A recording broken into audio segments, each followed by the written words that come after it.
Okay, well, this is Monday morning and it's 20 minutes after 8. It's already raining. Well, it rained last night and it's still raining, so I'm gonna ride out to the beach this morning. I doubt I'm not going in the water. I do have an extra pair of trunks back there, but if it's clear enough, I may detect a little bit at the beach. But what I'm actually going out there for is to bury a couple more detectorist caches. And this one,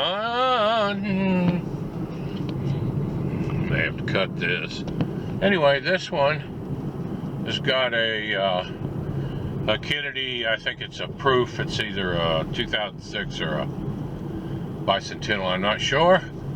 Got one of my retro stickers in it, and then it's got information on the back of the sticker, where I'm from, what I'm doing. It also has admonish the metal. It's got one of his stickers, one of Stan's stickers, the man, the myth, the legend.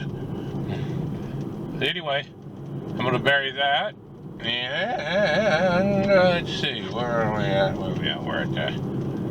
I'm going to bury this copper round, 1 ounce copper round that Mike M.A. Lyman 24 sent me, and I got my information on Sharpie on the inside of it, so if they pop it open, they can go give me a thumbs down on my channel. Anyway, we're on the way. See here, it's rained pretty much through the night, and I looked at the weather radar, and there's rain. There's rain out there now on the coast, so I just don't feel like going in right now. I worked over the weekend a little bit, well, pretty much all day Saturday, and so here we go. But I'm gonna take it out there, bury these two objects. I also I've got a co-conspirator. It's a collab with Riddick Ton, and he said he was going to add something to the cache, so that's pretty cool. Be interesting to see if somebody finds it. He said he'd video it and all, so that ought to be really slick. And so the 3 channels I mentioned are Admonish the Metal, that's Stan, most of y'all probably know him. Riddick, R-I-D-D-I-C-K T-O-N-N, Riddick Ton, and myself, Martin Randolph Appraisal Service, or excuse me, Randolph Relic Recovery. I'm so used to saying my business name. Cut, check. Randolph Relic Recovery and M.A. Lyman 24. He does metal detecting. He also does some great coin row hunting, and puts a prize pack together for every month. And he draws on the last Sunday of the month. If you haven't checked any of those out, you might want to do that. All great people, all great channels. All right, that's it. Let's head to the beach. A lot of people think I joke when I'm telling them I use this fragrant mist is for, I guess it's for girls, but it's made by Calgon. It's Morning Glory.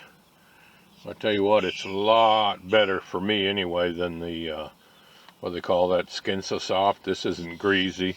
Makes you smell pretty, but hey, I'll put up with that for lack of these no-see-ums. These no-see-ums eat me up. Well, I already buried one of the caches. I didn't film it because it was close to I didn't want somebody to see where it is. Actually, I brought a handful of these. These are all wheat pennies under 1920. So what I'm doing is scattering them out a little bit. And I've also got the copper round. I'll try and video the copper round when I bury it. Alright, I just found a one of those little aluminum juice tops right here in this hole, so I figured that's a good place to bury that. And while I'm here, I'm going to toss a couple more Wheaties. Let's see here. Here's a couple. Looks like a 1919 and a 1910. One there, and one there. And no, it's not a 1910S. Alright, let's bury this thing up here.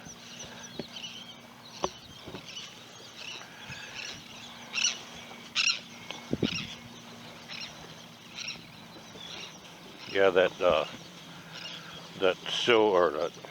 proof Kennedy, I checked it after I buried it and it rang up 32.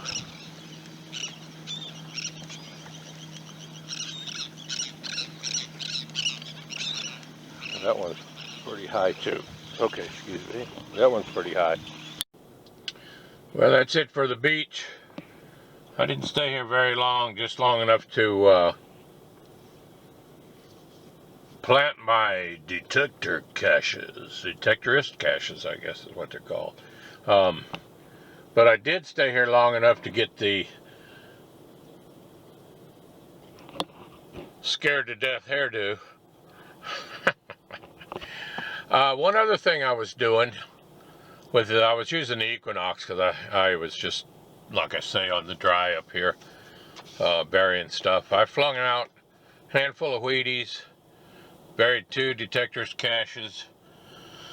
Hey, I actually found one of my Wheaties on the way back, reburied it, but I was hunting. There wasn't a lot of signals, so I was hunting in pinpoint mode on the Equinox 800. Let's see, the Silver Sniffer, Tony Eisenhower, Robert Ferguson and Romy, I believe, they're a bunch of West Coast, meaning California, beach hunters, and all of them very, very good hunters. And most of them used, before the Equinox, most of them used the Excalibur, the Excalibur 2, I believe it was, Excalibur 2 or 1000. Anyway, Tony Eisenhower rigged a button on the pistol grip on the machine, and it would allow you to switch in and out of pinpoint mode. And a lot of times they would hunt in pinpoint mode, then switch back over to see what the VDI numbers were. So I was doing that, and the machine wouldn't make a sound in regular Beach 1, but it would pinpoint very deep, I might say. So if you're out detecting on the beach, you don't have a lot of signals, go ahead and switch over to pinpoint mode and try it out, see what you think. I didn't find anything that was good, but I did find very, very tiny piece of maybe a half-inch piece of a bread tie in pinpoint mode, and I'm sure pinpoint mode would probably, I can't say sure, I'm 99% sure that a pinpoint mode would probably pick up a very, those real thin gold chains that are so hard to get a signal on. I would assume it would pick up one of those too. That was it. I didn't have time to spend much out here. I worked all day Saturday, so spent Sunday with my bride, and I figured I'd get out here and just take a little break. I want to put those detectors caches in the ground and call it a day. Some guy out there, yeah, it's a guy. He's out there looks like he's sitting down on a paddle board. Let's see if we can get him.